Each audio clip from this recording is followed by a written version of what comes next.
नमस्कार दोस्तों, मैं राणा चंदन स्टडी अफेयर्स के यूट्यूब चैनल पे आप सभी का एक बार फिर से स्वागत करता हूं।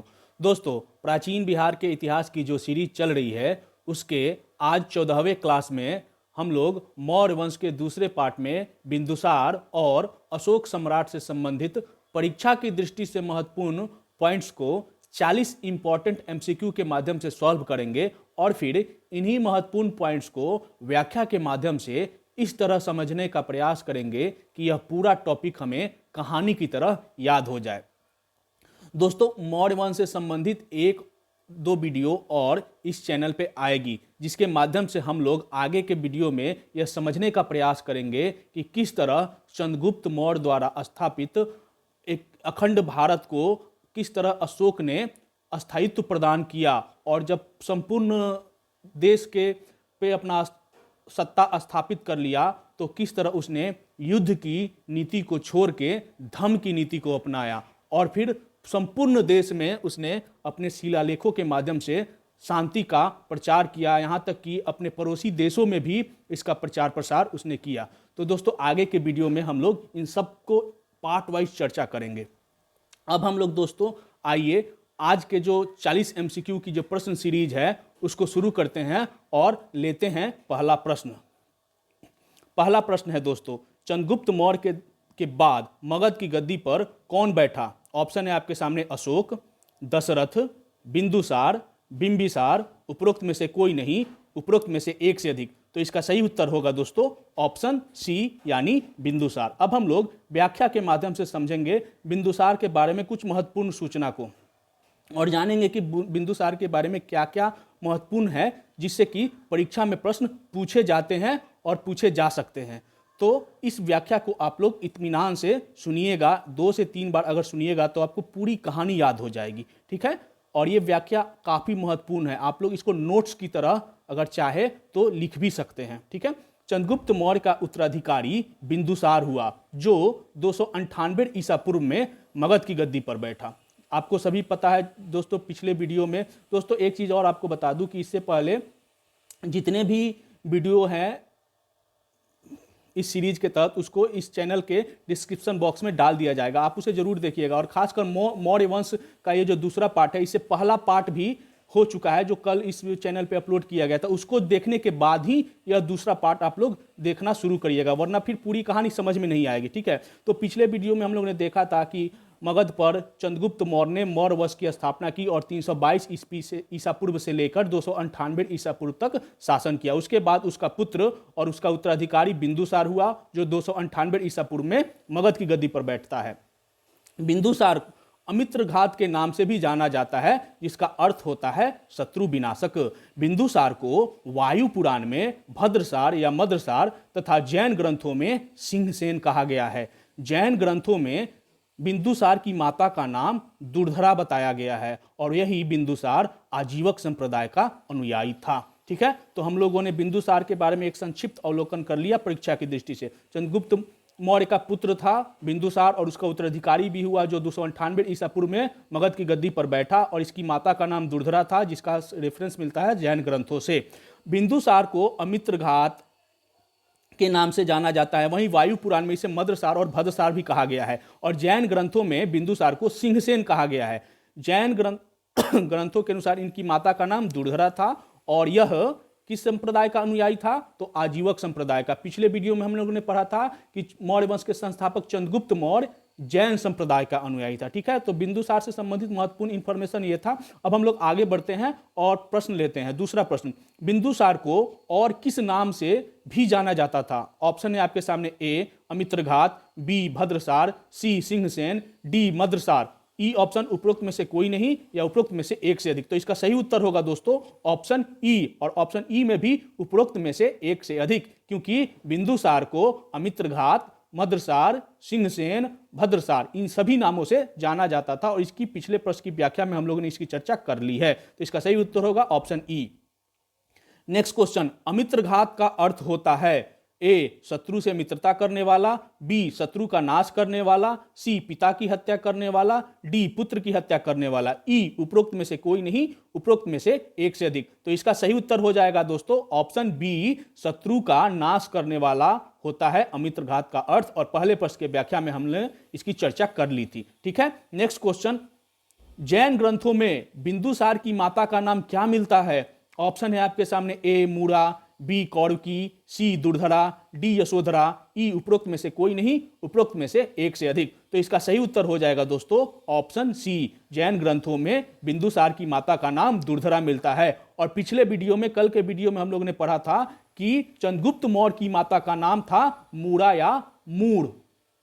तो मूड़ा नाम है चंद्रगुप्त मौर्य की माता का नाम, और दुर्धरा नाम है बिंदुसार की माता का नाम। आगे बढ़ते हैं और पांचवा प्रश्न लेते हैं, बिंदुसार किस धर्म का अनुयायी था? ऑप्शन है आपके सामने, बौद्ध, Jain, option C आजीवक, option D शैव। तो इसका सही उत्तर है दोस्तों ऑप्शन सी, आजीवक संप्रदाय का अनुयायी था बिंदुसार। और कल के वीडियो में हम लोगों ने पढ़ा था कि चंद्रगुप्त मौर्य जो मौर्य वंश का संस्थापक था वह जैन धर्म का अनुयायी था। ठीक है, और अभी तक के सारे जो क्वेश्चन है ना, इन सब का उत्तर पहले प्रश्न के व्याख्या में हम लोगों ने पढ़ लिया था। ठीक है, तो आपको आसानी होती होगी, आप व्याख्या को इत्मीनान से पढ़िएगा, आगे के कई सारे पॉइंट्स आपको इजी लगने लगेगा। ठीक है, अगला प्रश्न, मेगस्थनीज का उत्तराधिकारी था। अब आप मेगस्थनीज कौन है? तो कल की वीडियो जब आप देखिएगा, जो मौर्य वंश पार्ट 1 था, उसमें मेगस्थनीज के बारे में पूरा डिटेल से समझाया गया है। मेगस्थनीज कौन था, चाणक्य कौन था, तो उनको देखने के बाद ये वीडियो देखिएगा, तभी आपको समझ में आएगी। तो अब मेगस्थनीज का उत्तराधिकारी कौन था? ऑप्शन है आपके सामने, Arrian, Deimachus, Antiochus, Dionysius. E option है, उपरोक्त में से कोई नहीं, उपरोक्त में से एक से अधिक। तो इसका सही उत्तर हो जाएगा दोस्तों ऑप्शन बी, यानी डाइमेकस मेगस्थनीज का उत्तराधिकारी था। अब हम लोग व्याख्या में हल्का चर्चा कर लेते हैं।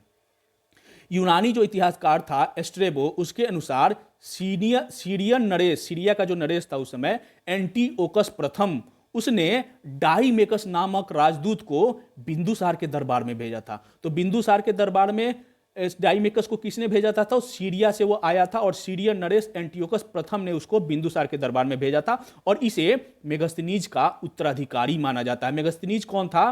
तो सेलुकस निकेटर का राजदूत था। और सेलुकस निकेटर कौन था? तो सिकंदर का एक सेनापति था। तो सेलुकस निकेटर का राजदूत था मेगस्थनीज, जो चंद्रगुप्त मौर्य के राज दरबार में राजदूत बनकर आया था, और पाटलिपुत्रा में वो कई वर्षों बिताया भी था। ठीक है, अब उसी मेगस्थनीज का उत्तराधिकारी बन के आया डाइमेकस, और इसको किसने भेजा? सीरिया के नरेश जो थे एंटीओकस प्रथम ने। क्वेश्चन ये भी पूछ सकता है कि निम्नलिखित में से कौन बिंदुसार के समकालीन है? तो उसमें इनका भी नाम रहेगा, सीरियन नरेश एंटीओकस। आप लोग इसको इत्मीनान से सुनिएगा। नेक्स्ट पॉइंट है प्लिनी। प्लिनी भी एक यूनानी इतिहासकार है। इसके अनुसार मौर्य राज दरबार में मिस्र के राजा टॉलमी द्वितीय फिलेडाल्फस, मिस्र के राजा थे, उनका नाम था टॉलमी द्वितीय, इन्हें फिलेडाल्फस भी कहा जाता था, ने डायनोसियस नामक राजदूत भेजा था, जो अशोक के दरबार में आया था। तो सीरियन नरेश एंटीओकस प्रथम ने डाइमेकस नामक राजदूत भेजा, जो बिंदुसार के दरबार में आया था, और मिस्र नरेश टॉलमी द्वितीय ने डायनोसिस नामक राजदूत भेजा, जो अशोक के दरबार में आया था। अब यहां पे एक पॉइंट्स क्वेश्चन रेज होता है दोस्तों, आप कई बुक में पढ़िएगा ना, तो डाइमेकस को अशोक के दरबार में नहीं, जब बल्कि बिंदुसार के दरबार में बताया गया है। ठीक, तो यहां पे कई बुक्स में अलग अलग दिया गया है, लेकिन कहानी यह है कि जब बिंदुसार अपने शासन के अंतिम वर्षों में था, तब यह राजदूत बन के आया था, मिस्र का राजदूत बन के मौर्य दरबार में, और लेकिन अधिक दिनों तक यह अशोक के दरबार में राजदूत बनकर रहा। तो ठीक है, आपको ऑप्शन में आपको पता चल जाएगा, क्योंकि इन दोनों में से कोई एक ही ऑप्शन रहता है। आगे बढ़िएगा, आगे बढ़ते हैं हम लोग, अगला प्रश्न लेते हैं। स्ट्रेबो के अनुसार किसके दरबार में सीरियन राजदूत डाइमेकस भारत आया था? चंद्रगुप्त मौर्य के, ऑप्शन बी बिंदुसार के, ऑप्शन सी अशोक के, ऑप्शन डी कनिष्क के। तो पिछले प्रश्न के व्याख्या में हम लोग देखा था कि सीरियन नरेश एंटीओकस प्रथम ने डाइमेकस नामक राजदूत भेजा था, जो बिंदुसार के दरबार में आया था। तो इसका सही उत्तर होगा दोस्तों option B Bindusara. Next question, Bindusara के शासनकाल के दौरान तक्षशिला में कितनी बार विद्रोह हुआ था? ऑप्शन है आपके सामने, ए 1 बार, बी 2 बार, सी 3 बार, डी 4 बार। ई ऑप्शन है उपरोक्त में से कोई नहीं या उपरोक्त में से एक से अधिक। तो इसका सही उत्तर हो जाएगा दोस्तों ऑप्शन बी 2 बार। अब हम लोग व्याख्या में एक बार देख लेते हैं। दिव्यवदान के अनुसार बिंदुसार के शासनकाल में तक्षशिला में हुए 2 विद्रोहों का वर्णन मिलता है। 2 बार विद्रोह हुए थे तक्षशिला में बिंदुसार के शासन के दौरान। इस विद्रोह को दबाने के लिए बिंदुसार ने पहली बार किसको भेजा था? सुसीम को। और दूसरी बार किसको भेजा? अशोक को। पहली बार सुसीम ने उसे दबाया और दूसरी बार अशोक ने उसे दबाया। ठीक है। बौद्ध विद्वान तारानाथ ने बिंदुसार को 16 राज्यों का विजेता बताया है। तो तक्षशिला में बिंदुसार के शासन के दौरान 2 बार विद्रोह हुआ था। पहली बार सुसीम ने और दूसरी बार अशोक ने। अशोक को बिंदुसार ने इस विद्रोह को दबाने के लिए भेजा। नेक्स्ट क्वेश्चन आगे बढ़ते हैं। तक्षशिला में हुए विद्रोह को दबाने के लिए बिंदुसार ने किसे तक्षशिला भेजा था? ऑप्शन है आपके सामने सुशील। सुशील नहीं होगा, सुसीम होगा, जो कि बिंदुसार का पुत्र था। ठीक, अशोक भी उन्हीं का पुत्र था। तो ये सुशील गलती से लिखा गया, सुसीम होगा। ए ऑप्शन है सुसीम को, बी ऑप्शन है अशोक को, सी ऑप्शन है ए और बी दोनों को, यानी सुसीम को भी भेजा था, अशोक को भी भेजा था, और डी ऑप्शन है चाणक्य को। ई ऑप्शन उपरोक्त में से कोई नहीं, उपरोक्त में से एक से अधिक। तो इसका सही उत्तर हो जाएगा दोस्तों ऑप्शन सी। पहली बार सुसीम को भेजा और दूसरी बार अशोक को। ए और बी दोनों। नेक्स्ट क्वेश्चन, बौद्ध विद्वान तारानाथ ने बिंदुसार को कितने राज्यों का विजेता बताया है? 4 राज्यों का, ऑप्शन बी 8 राज्यों का, ऑप्शन सी 10 राज्यों का, ऑप्शन डी 16 राज्यों का। तो इस पिछले प्रश्न के व्याख्या में हम लोगों ने इसको पढ़ लिया और इसका सही उत्तर है दोस्तों तारानाथ के अनुसार बिंदुसार 16 राज्यों का विजेता था। डी आंसर सही होगा। नेक्स्ट क्वेश्चन आज का 11वां प्रश्न, निम्नलिखित में से किस वस्तु या वस्तुओं की मांग बिंदुसार ने सीरियन नरेश एंटीओकस प्रथम से किया था? एंटीओकस प्रथम सीरियन नरेश था जिसने अपना राजदूत डाइमेकस को राजदूत बनाकर भेजा था बिंदुसार के दरबार में, यानी पड़ोसी से अच्छा संबंध था बिंदुसार का।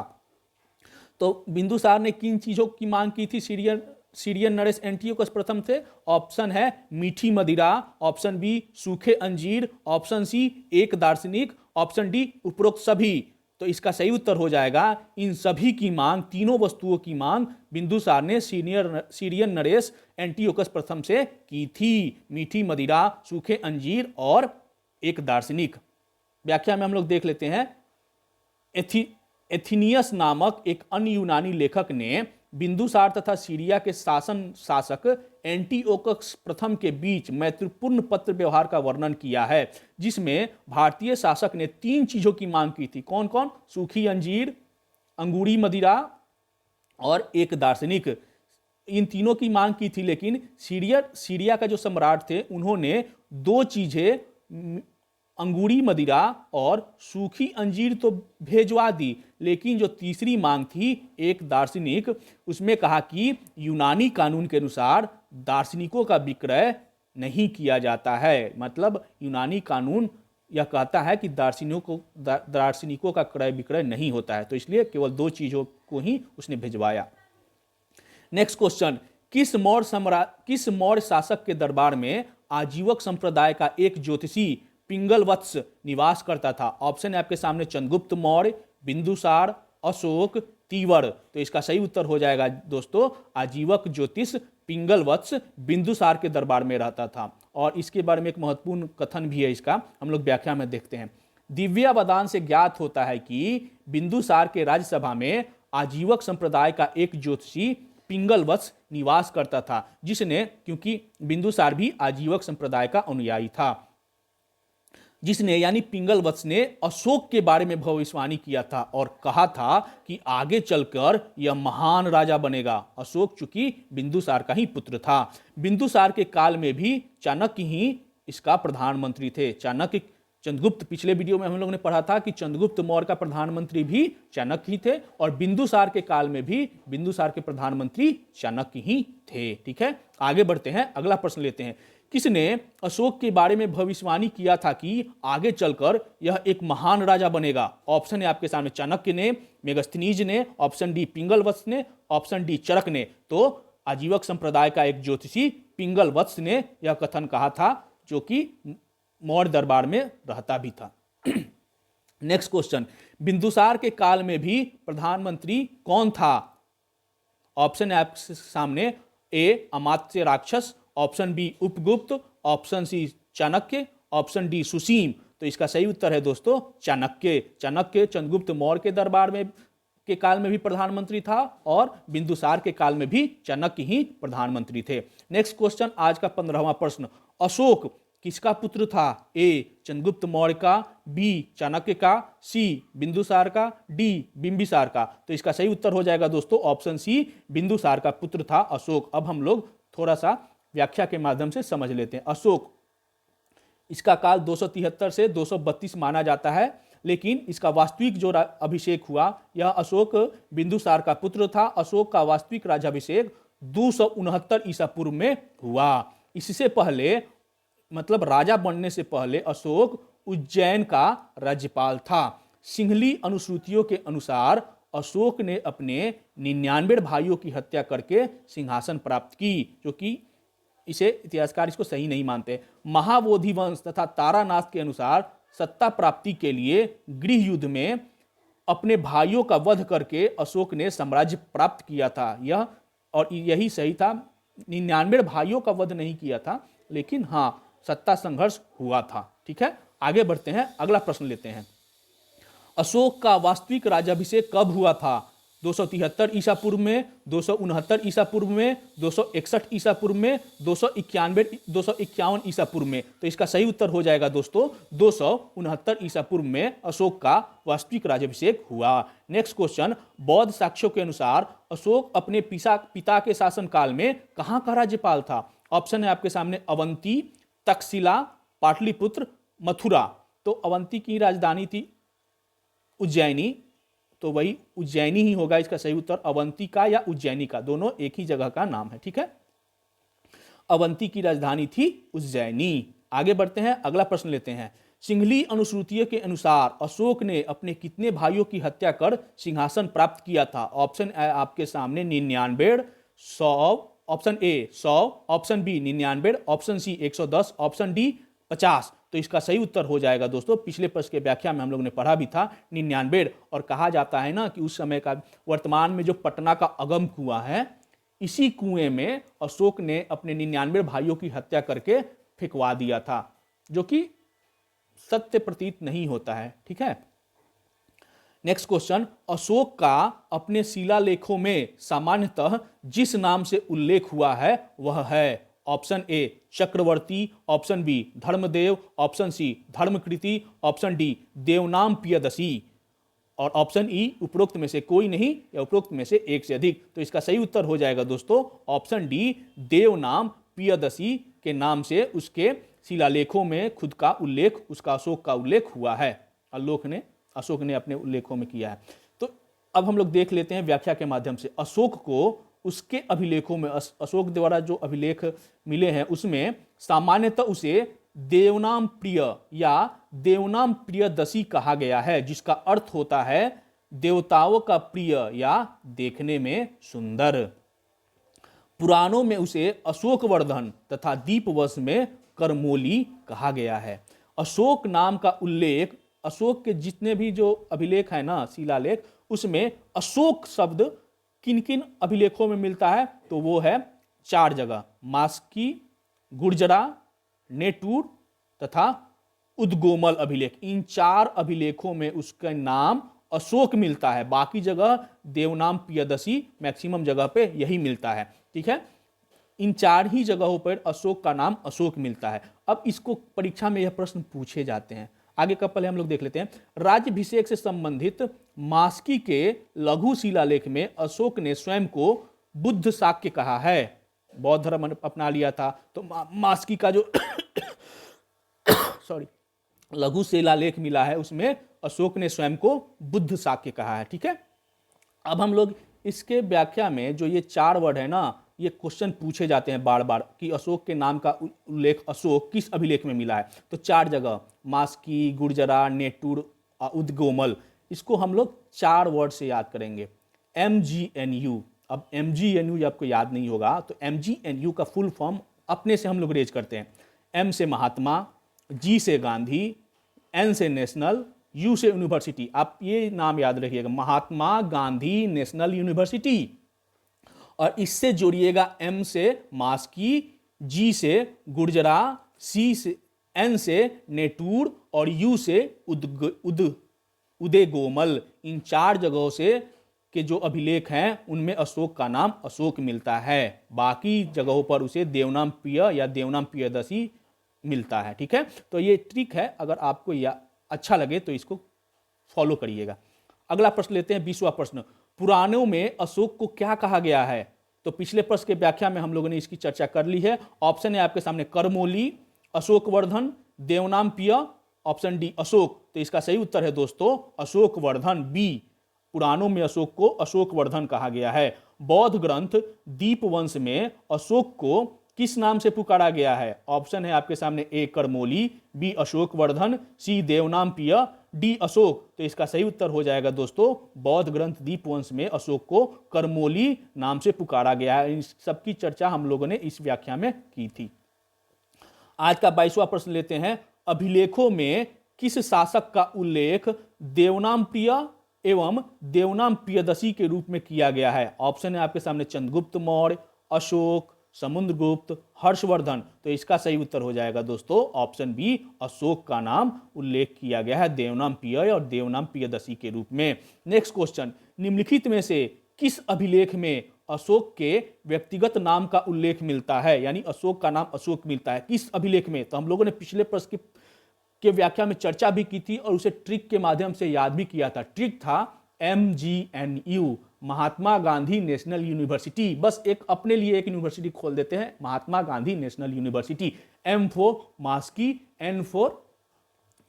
G for Gurjara, Mahatma Gandhi, N for Nittur और U फॉर उदय गोमल। यानी मास्की, गुर्जरा, नेटूर, उदगोमल, ये सभी जगहों पर अशोक का व्यक्तिगत नाम अशोक ही उल्लेखित है। इसलिए इसका सही उत्तर हो जाएगा दोस्तों ऑप्शन ई, यानी उपरोक्त में से एक से अधिक, यानी उपरोक्त सभी।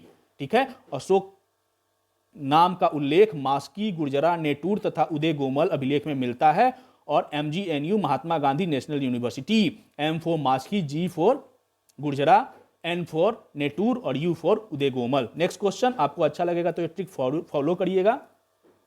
राज्याभिषेक से संबंधित किस लघु शिलालेख में अशोक ने स्वयं को बुद्ध शाक्य कहा है? Maski, option A Maski, option B Gurjara, option C Nittur, option D Uday Gomal. तो इसका सही उत्तर हो जाएगा दोस्तों option A Maski. Next question, Kalinga युद्ध का विवरण हमें ज्ञात होता है अशोक के 13वें शिलालेख द्वारा, रुमिनदेई स्तंभलेख द्वारा, ऑप्शन सी हेनसांग के विवरण द्वारा, ऑप्शन डी अशोक के प्रथम शिलालेख द्वारा, ऑप्शन ई उपरोक्त में से कोई नहीं, उपरोक्त में से एक से अधिक।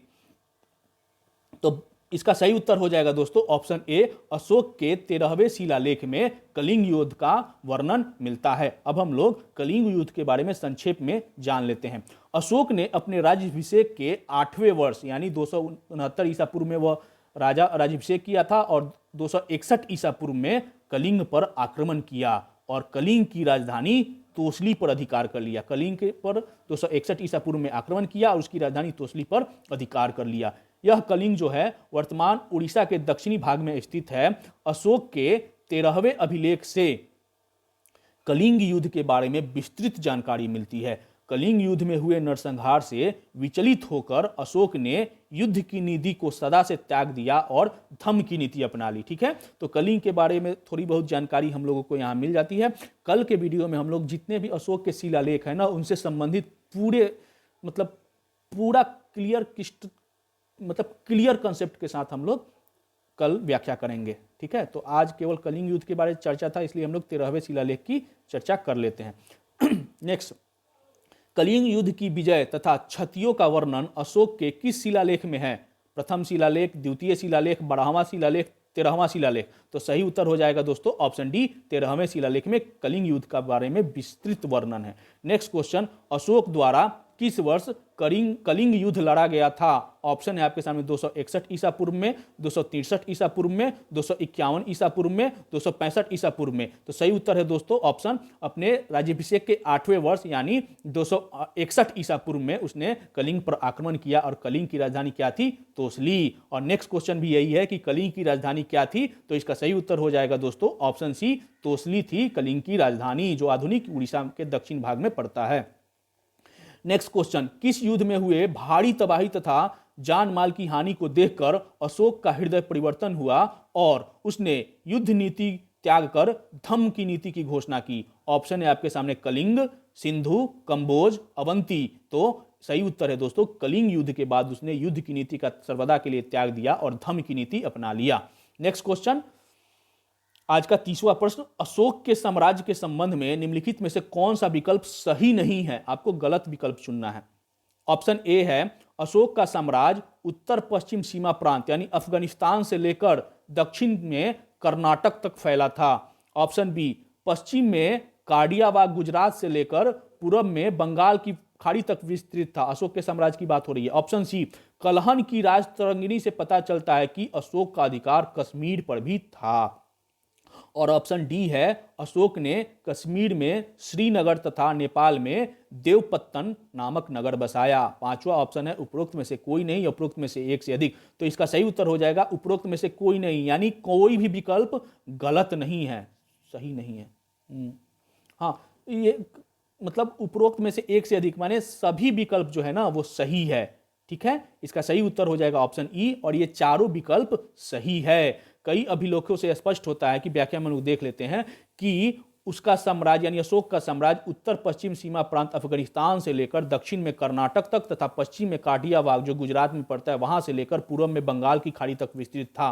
कलहन की राजतरंगिणी से पता चलता है कि राजतरंगिणी किसकी कृति है? कलहन की, कि उसका अधिकार कश्मीर पर भी था तथा उसके और कलहन में कश्मीर के बारे में विशेष, कश्मीर के राजाओं के बारे में विशेष वर्णन किया गया। उसके अनुसार वहां धर्मारिणी बिहार में अशोकेश्वर नामक मंदिर की स्थापना अशोक ने करवाई थी। कश्मीर में श्रीनगर तथा नेपाल में देवपत्तन नगर भी बसाया था। किसने? अशोक ने। नेक्स्ट क्वेश्चन 31वां प्रश्न, अशोक ने कहां पर अशोकेश्वर नामक मंदिर की स्थापना करवाई थी? ऑप्शन ए कश्मीर में, बी जूनागढ़ में, सी पाटलिपुत्र में, डी तोसली में। तो इसका सही उत्तर हो जाएगा दोस्तों ऑप्शन ए कश्मीर में। नेक्स्ट क्वेश्चन, कश्मीर में श्रीनगर तथा नेपाल में देवपत्तन नामक नगर की स्थापना किसने की थी? Option A Ashoka, B Bindusara, C Bimbisara, D Chandragupta Maurya. तो इसका उत्तर हो जाएगा दोस्तों ऑप्शन ए अशोक ने। नेक्स्ट क्वेश्चन, राजतरंगिणी के अनुसार बौद्ध धर्म अपनाने से पूर्व अशोक किस धर्म का अनुयायी था? ऑप्शन है आपके सामने शैव, जैन, आजीवक, भागवत। तो हम लोगों ने पढ़ा था कि पिछले वीडियो में कि चंद्रगुप्त मौर्य जैन धर्म का अनुयायी था, और आज के वीडियो में आज अभी तक हमने पढ़ा है कि बिंदुसार आजीवक संप्रदाय का अनुयायी था। लेकिन बौद्ध धर्म अपनाने से पूर्व अशोक किस धर्म का अनुयायी था? तो इसका सही उत्तर हो जाएगा दोस्तों ऑप्शन ए शैव धर्म का अनुयायी था। इसीलिए उसे देवनाम प्रिय या प्रियदसी आपने उसके अभिलेखों में मिलता भी है, यानी देवों का प्यारा। अशोक का धार्मिक जीवन हम लोग एक बार व्याख्या देख लेते हैं। राजतरंगिणी के अनुसार अशोक शुरुआत में शैव धर्म का अनुयायी था, परंतु बाद में वह बौद्ध हो गया। शुरू में शैव, बाद में बौद्ध, ठीक, और उसे बौद्ध नाम से ही बौद्ध धर्म का अनुयायी बाद में माना गया। उसके अभिलेखों में सर्वत्र उसे देवनाम प्रिय प्रियदसी कहा गया है, जिसका अर्थ होता है देवों का प्यारा या देखने में सुंदर। इससे उसके हिंदू धर्म में आस्था के संकेत मिलते हैं, क्योंकि बौद्ध धर्म में देवों की को अस्वीकार करता है बौद्ध धर्म, इसलिए देव नाम प्रिय प्रियदसी यानी देवों का प्यारा, इससे पता चलता है कि वह पहले शैव धर्म का अनुयायी था। नेक्स्ट क्वेश्चन, अपने शासन के चौथे वर्ष में किसके प्रभाव में आकर अशोक ने बौद्ध धर्म अपना लिया? उपगुप्त के, चाणक्य के, सुसीम के, निग्रोध के। तो इसका सही उत्तर हो जाएगा दोस्तों ऑप्शन डी निग्रोध के, अपने शासन के चौथे वर्ष में। व्याख्या में हम लोग देख लेते हैं। सिंघली अनुश्रुति, दीपवंश और महावंश, ये बौद्ध धर्म की एक ग्रंथ है। दीपवंश और महावंश के अनुसार अशोक ने अपने शासन के चौथे वर्ष में अपने बड़े भाई सुमन, उनका पुत्र था सुमन पुत्र निग्रोध के व्यक्तिगत के व्यक्तित्व से प्रभावित होकर बौद्ध धर्म अपना लिया। उसके व्यक्तित्व का प्रभाव इन पे इतना पड़ा कि अशोक ने भी बौद्ध धर्म अपना लिया। किसका? तो अशोक के बड़े भाई थे सुमन, उनका पुत्र था जो कि निग्रोध, जिनका नाम था निग्रोध, और उन्होंने उनसे प्रभावित होकर ही अशोक ने बौद्ध धर्म अपनाया। उपगुप्त नामक बौद्ध भिक्षु ने अशोक को बौद्ध धर्म में दीक्षा दी थी। इनके दीक्षा देने वाले कौन थे? बौद्ध भिक्षु उपगुप्त। अशोक ने आजीवकों के रहने हेतु बराबर की पहाड़ियों में 4 गुफाओं का निर्माण भी करवाया था, जिसका नाम है लोमेश ऋषि गुफा, कर्ण चौपार, सुदामा गुफा और विश्व झोपड़ी। इन गुफाओं पर ये जो रहने के लिए जो बनाए थे वो किन सब संप्रदायों के लिए? आजीवक संप्रदायों के लिए। कहाँ पे? गया के बराबर की पहाड़ियों में। नेक्स्ट क्वेश्चन, किस बौद्ध भिक्षु ने अशोक को बौद्ध धर्म की दीक्षा दी थी? उपगुप्त ने, चाणक्य ने, सुशीम ने, निग्रोध ने? तो इसका सही उत्तर हो जाएगा दोस्तों ऑप्शन ए, उपगुप्त ने। अपने बड़े भाई के जो पुत्र थे निग्रोध, उसके व्यक्तित्व से प्रभावित होकर इन्होंने बौद्ध धर्म अपनाया और बौद्ध धर्म में इनको दीक्षा दी बौद्ध भिक्षु उपगुप्त ने। ठीक है। नेक्स्ट क्वेश्चन, आजीवकों के रहने हेतु गया की बराबर की पहाड़ियां गया में है, बिहार के गया में, तो आजीवकों के रहने हेतु बराबर की पहाड़ियों में 4 गुफाओं का निर्माण किस शासक ने करवाया था? चंद्रगुप्त मौर्य ने, बी बिंदुसार ने, सी अशोक ने, डी समुद्रगुप्त ने? तो अशोक ने इन 4 गुफाओं का निर्माण करवाया था और इन चारों गुफाओं का नाम क्या था? तो लोमेश ऋषि गुफा, कर्ण चौपार, सुदामा गुफा तथा विश्व झोपड़ी। अलग अलग करके भी क्वेश्चन पूछ सकता है। नेक्स्ट क्वेश्चन, अशोक ने धम्म यात्रा के दौरान सबसे पहले किस पवित्र स्थल की यात्रा की? उसने धम्म की यात्रा प्रारंभ की थी और उसमें सबसे पहले वो कहां गया? ऑप्शन है आपके सामने, ए श्रावस्ती, बी सारनाथ, सी कुशीनगर, डी बोध गया। ई उपरोक्त में से कोई नहीं, उपरोक्त में से एक से। तो इसका सही उत्तर हो जाएगा दोस्तों ऑप्शन डी बोध गया। अब हम लोग देख लेते हैं अशोक की जो धम्म यात्रा थी ये क्या थी। बौद्ध धर्म ग्रहण करने के बाद अशोक ने आखेट तथा बिहार यात्राएं रोक दी तथा उसके स्थान पर उसने धर्म यात्राएं प्रारंभ की, जिसे धम्म यात्रा या धर्म यात्रा भी कहा जाता है। और धर्म यात्रा क्या थी? तो वह महात्मा बुद्ध के चरणों से पवित्र हुए स्थानों पर गया और उनकी पूजा की। जहां जहां महात्मा बुद्ध गए थे उनको बौद्ध धर्म अपनाने के बाद वो वहां गया और उसी को उसने धम्म यात्रा का नाम दिया और उन स्थल की पूजा भी की।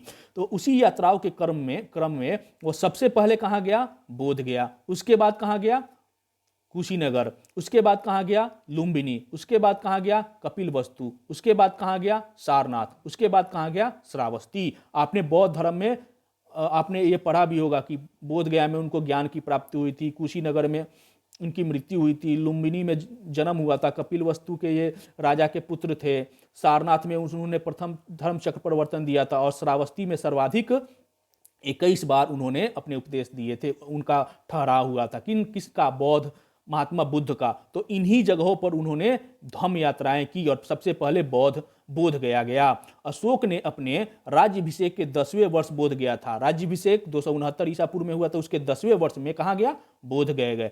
20वें वर्ष लुम्बिनी की यात्रा की और कुछ वर्षों पे यह इन जगहों की यात्रा की, लगातार नहीं किया। और 10वें वर्ष में बोध गया और लुम्बिनी 20वें वर्ष में वह गया था और वहां पे शिला स्तंभ भी स्थापित किया लुम्बिनी में, क्योंकि वहां पे महात्मा बुद्ध का जन्म स्थल है। बुद्ध की जन्मभूमि होने के कारण लुम्बिनी ग्राम धार्मिक कर माफ कर दिया गया। लुम्बिनी ग्राम का जो था ना वह धार्मिक कर माफ कर दिया गया तथा भूराजस्व कर 1/6 से घटाकर 1/8 कर दिया गया। ठीक है, धार्मिक कर को पूरी तरह माफ कर दिया गया। कहां? लुम्बिनी ग्राम का। और 1/6 जो भूराजस्व कर था उसको कम करके 1/8 कर दिया। कहां पे? तो लुम्बिनी में, क्योंकि बुद्ध की वह जन्म स्थली थी, इस कारण यह कार्य अशोक ने किया था। ठीक है, आगे बढ़ते हैं, अगला प्रश्न लेते हैं। अशोक द्वारा प्रारंभ किए गए धम्म यात्राओं का क्रम था। अब आपको 1 2 3 4 5 6 जगहों के नाम दिए गए हैं, आपको क्रम से सजाना है कि किस जगह पर वो कब गया था।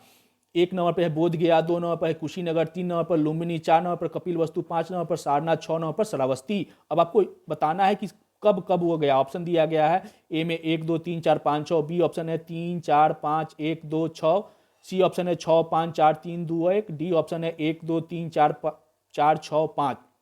उपरोक्त में से कोई नहीं, उपरोक्त में से एक से अधिक। तो पिछले प्रश्न के व्याख्या में हम लोग ने देखा था कि अशोक कब कहाँ गया है? सबसे पहले वो गया था बोध गया, उसके बाद गया था कुशीनगर, उसके बाद गया था लुम्बिनी, उसके बाद गया था वह कपिलवस्तु, उसके बाद सारनाथ और अंत में श्रावस्ती। बोध गया में अपने राज्याभिषेक के 10वें वर्ष में और लुम्बिनी में 20वें वर्ष गया था। लुम्बिनी में जब वो गया था, गौतम बुद्ध के जन्म स्थली होने के कारण यहाँ पे धार्मिक कर को माफ कर दिया और राजस्व कर को, भू राजस्व कर को भी जो 1/6 था उसको कम करके 1/8 कर दिया। तो इसका सही उत्तर हो जाएगा दोस्तों ऑप्शन ए। 1 2 3 4 5 6 बोध गया, कुशीनगर, लुम्बिनी, कपिलवस्तु, सारनाथ और श्रावस्ती। आप इसको ट्रिक के माध्यम से कोशिश करिएगा याद करने के लिए, बस मन में माइंड मैपिंग करिएगा, 1 से 2 बार याद हो जाएगा। आगे बढ़ते हैं, अगला प्रश्न लेते हैं। अशोक ने अपने राज्याभिषेक के किस वर्ष बोध गया की यात्रा की थी? तो पिछले प्रश्न के व्याख्या में हमने इसकी चर्चा कर ली। ऑप्शन ए है 10वें वर्ष, ऑप्शन बी 4थे वर्ष, ऑप्शन सी 20वें वर्ष, ऑप्शन डी 12वें वर्ष। तो इसका सही उत्तर हो जाएगा दोस्तों ऑप्शन ए 10वें वर्ष। नेक्स्ट क्वेश्चन, अशोक ने अपने राज्याभिषेक के किस वर्ष लुम्बिनी की यात्रा की थी? ऑप्शन है आपके सामने 10वें, बी 4थे, सी 20वें, डी 12वें। तो इसका सही उत्तर हो जाएगा दोस्तों ऑप्शन सी 20वें वर्ष। 10वें वर्ष में बोध गया प्रथम, जो कि प्रथम धम्म यात्रा थी, और 20वें वर्ष में लुम्बिनी, और लुम्बिनी में उसने कर माफ, धार्मिक कर माफ कर दिया और भूराजस्व कर को 1/6 से घटाकर 1/8 कर दिया। ठीक है, एक क्वेश्चन और बढ़ गया था दोस्तों, 40 के बदले 41 हो गया। ये आज का अंतिम प्रश्न है। बुद्ध की जन्मभूमि के होने के कारण अशोक ने लुम्बिनी का भूराजस्व कर 1/6 से घटाकर कितना कर दिया? तो ये हम इतनी बार बोल चुके हैं कि आपको याद हो गया दोस्तों। यही है मेरा प्रयास, यही रहता है कि बातों को इतनी बार रिपीट करूं कि आपको प्रश्न के उत्तर, बड़े बड़े प्रश्न आसानी से याद हो जाए। ऑप्शन है आपके सामने, यहाँ पे का रह गया है दोस्तों, ये था ऊपर था। Option A 1/10, 1/9, 1/8। तो इसका सही उत्तर हो जाएगा दोस्तों ऑप्शन डी 1/8। 1/6 से घटा करके 1/8 कर दिया था लुम्बिनी का कर, भू राजस्व कर। किसने? अशोक ने। और लुम्बिनी में किस वर्ष वो गया था? अशोक गए थे तो अपने राज्याभिषेक के 20वें वर्ष में। ठीक है, तो आज के लिए बस इतना ही दोस्तों। हमारे चैनल पर आप बने रहिएगा और हमारी वीडियो अगर आपको अच्छा लगे तो दोस्तों कमेंट जरूर करिएगा। आप कमेंट करके बताइए कि आपको ये वीडियो कैसा लग रहा है, और चैनल को सब्सक्राइब भी करिएगा, और आप हो सके तो अपने दोस्तों को फॉरवर्ड भी करिएगा, क्योंकि ये मेरे लिए प्रेरणा स्रोत है। आप जितना कमेंट करिएगा, जितना सब्सक्राइब बढ़ाइएगा, हमें और उत्साह के साथ वीडियो बनाने में मदद मिलती है। तो आज के लिए इतना ही दोस्तों। कल हम लोग मौर्य वंश के आगे के पार्ट पढ़ेंगे। अशोक के बहुत सारे कार्य हैं जो कि बहुत महत्वपूर्ण है और वहां से प्रश्न बनते हैं, उनको हम लोग पूरा करेंगे। ठीक है, आज के लिए बस इतना ही। धन्यवाद।